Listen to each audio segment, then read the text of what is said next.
आज जो कविता मैं कहने वाली हूँ उसका शीर्षक है साड़ी।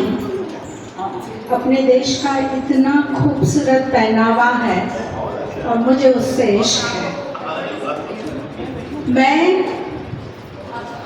साड़ी को किचन से कॉर्पोरेट तक लेके गई और इतना इश्क है कि उसको कविता में उतार आई। कहने को साड़ी एक पहनावा ही है, कहने को साड़ी एक पहनावा ही है, पर हर रूप को उसने निभारा है।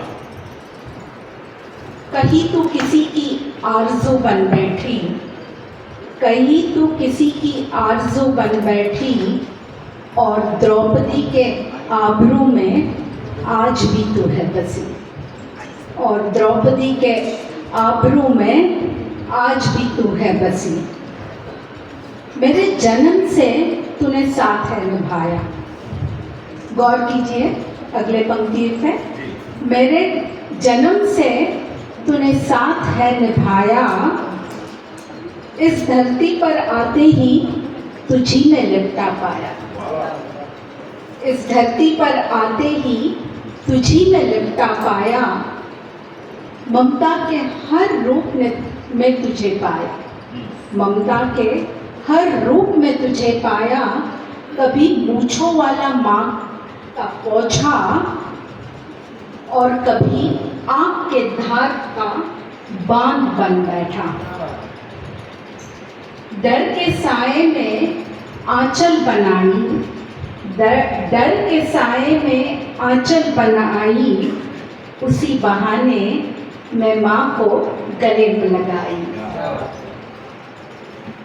यौवन ने दी जब दस्तक, यौवन ने दी जब दस्तक, तू भी मेरे साथ चली आई। श्रृंगार के अनगिनत रंगों में तू जीवन में बहार ले आई।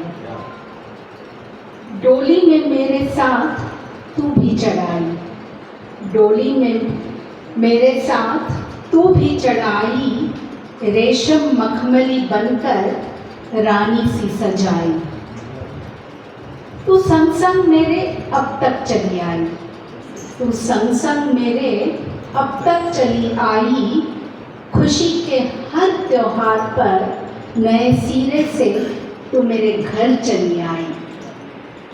और अगली 4 पंक्तियाँ शायद तक कह न पाऊंगी, शायद तक कह न पाऊंगी, इसलिए आज ही शुक्रिया कहती जाऊंगी।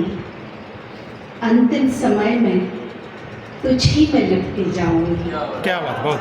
अंतिम समय में तुझी में लिपटी जाऊंगी, और अलविदा कहते कहते तेरे रंगों में ढल जाऊंगी। तेरे मेरे रिश्ते का एक पूर्ण विराम हो जाएगा, तेरे मेरे रिश्ते का एक पूर्ण विराम हो जाएगा, जिसके बाद एक नई कहानी, एक नई साड़ी की ताना बाना फिर से बुनी जाएगी। बहुत बहुत शुक्रिया। सुंदर पंक्ति।